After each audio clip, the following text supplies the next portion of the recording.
भारत सरकार द्वारा शुरू किया गया एक अभियान है स्वच्छ भारत अभियान, जिसे हम क्लीन इंडिया कैंपेन या स्वच्छ भारत मिशन भी कहते हैं। यह अभियान देश भर का सबसे बड़ा अभियान है जो कि हम सब भारतवासियों को मिलकर सफल बनाना है। स्वच्छ भारत अभियान का एकमात्र उद्देश्य हमारे देश को एक स्वच्छ और विकसित देश बनाना है। इसलिए मैं आपसे अनुरोध करती हूँ कि अब समय आ गया है कि हम अपने देश की स्वच्छता के लिए खुद को समर्पित करें और भारत की स्वच्छ बनाने में अपना योगदान दें। और इसकी शुरुआत सबसे पहले हम अपने घर से ही करें। मैं इस महान अवसर पर यह शपथ लेती हूँ कि मैं इस स्वच्छ भारत अभियान को सफल बनाने में पूरा सहयोग करूँगी। आज इस शुभ अवसर का हिस्सा बनने और मुझे सुनने के लिए आप सभी का बहुत बहुत धन्यवाद। From Lalpur Khalsa College would like to share my views on the topic Swachh Bharat. Government of India and citizens individually are continuously trying and working to make India a better, healthy, safe and a rich country.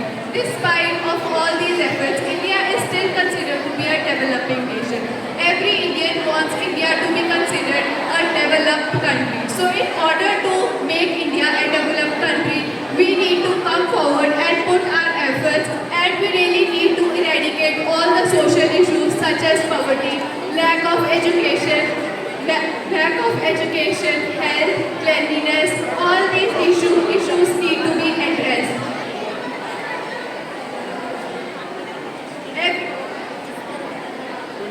So this goal is a really big one, and we all need to come together to achieve this. To achieve something big like this, we really need to take tiny steps, and we can only take these tiny steps when we all are healthy and happy. Our Prime Minister Shri Narendra Modi came forward and took the charge and launched Swachh Bharat Abhiyan on 2nd of October 2014 on the birth anniversary of Mahatma Gandhi Ji. Mahatma Gandhi Ji was the first Indian freedom fighter who came with the idea of clean and green India. Although his idea of a clean and green India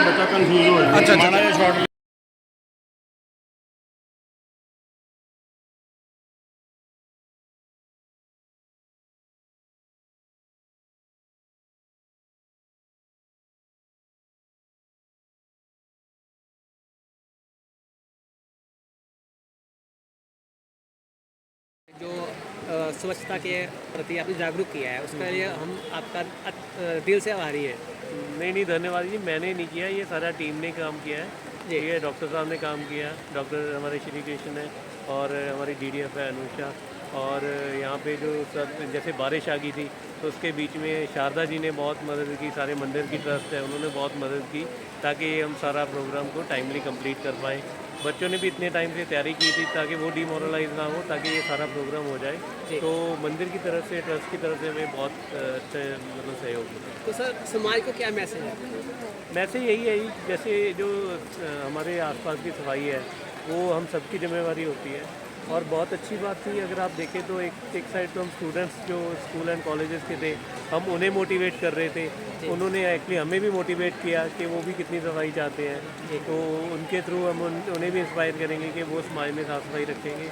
and दूसरा अगर हम देखें तो ये जैसे जो यहाँ पे जो मेला लगता है बाबा सोडल जी का, तो that is also a very big mela in Jalandhar. तो एक तरीके से देखें बहुत हमारे मतलब बच्चे भी आगे कवर हो गए और हमारा जो ट्रेडिशनल मेला है वो भी हमने कवर कर लिया ताकि हम एक अच्छे भविष्य की तरफ चलें। Thank you ji. सर एक लोगों का एक बहुत खास मैसेज है सर, बहुत खास मैसेज है सर, प्लास्टिक के लिफाफे बहुत ज़्यादा दिक्कत कर रहे हैं सफाई के उद्देश्य से ध्यान दिया जाए तो सर प्लास्टिक के लिफाफे सर समय समय पर कॉर्पोरेशन की तरफ से मुहिम चलाई जाती है कि प्लास्टिक के लिफाफों का जो रेडी वाले हैं उनका चालान काटा जाता है, जो बड़े सप्लायर है उनको क्यों नहीं आप उसके ऊपर कोई कार्रवाई करते हैं? नहीं, बड़े सप्लायर के ऊपर ना जैसे देखिए हम 2 तरीके की कार्रवाई होती है। जैसे एक तो जो हमारे यहाँ पे बनते हैं उनके थ्रू पीपीसीबी के थ्रू उनके इंस्पेक्शन होती है कि वो बना रहे हैं, कौन बना रहा है कौन नहीं बना रहा। दूसरा जो बाहर से आते हैं उन्हें हम और डिपार्टमेंट से कोऑर्डिनेट करके उन्हें रोकना होता है। तो वी आर डूइंग दैट। हमने एडीसी सर से भी रिक्वेस्ट की थी ताकि जो बड़े सप्लायर्स हैं उनको चेक करें, उन्हें इंस्पेक्ट करें और उनसे बंद करवाएं। सर प्लास्टिक के लिफाफे अभी बैन है? हाँ जी, हाँ जी, सिंगल यूज धड़ल्ले प्लास्टिक से तो सर बैन इनके है। यूज़ हो रहा है। तो वही है, ये हम देखिए हम चलान तो कर रहे हैं। सबसे पहले तो एक अगर ये जैसे हम चलान कर रहे हैं, अगर लोगों की तरफ से डिमांड आए ना, अगर लोग ये कहें कि नहीं जी हम तो प्लास्टिक के लिफाफे में कोई भी सामान लेंगे ही नहीं, हम अपने घर से अपना थैला लेके आएंगे। जी सर। अगर लोग वो जिम्मेवारी को मतलब भी निभाएं तो हम दोनों के सबके सहयोग के साथ प्लास्टिक को बंद कर सकते हैं। जी सर। अगर मान लो लोग डिमांड करते रहेंगे तो किसी ना किसी चोर मोरी से वो जो दुकान वाला है वो कहीं ना कहीं से लेके जी आएगा। बिल्कुल। और सर एक बहुत ही अहम सवाल पूछना चाहूँगा कि सारे जलंधर शहर में जो दुकानदार हैं आगे जो फड़ी लगाते हैं उनके वहाँ उनको किराया वसूला जा रहा है, जो पैसा नगर निगम के खजाने में जाना चाहिए वो अपनी जेब में डाल रहे हैं। नहीं, वो उस पर हम एक्शन ले रहे हैं। हम सर उसके अगर ऊपर कर किसी रहे का पता लगेगा तो शिकायत कहाँ पर करें? हैं। आप कॉर्पोरेशन ऑफिस में आइए। जी आप कॉर्पोरेशन ऑफिस में आइए। जी, धन्यवाद बहुत। ठीक है।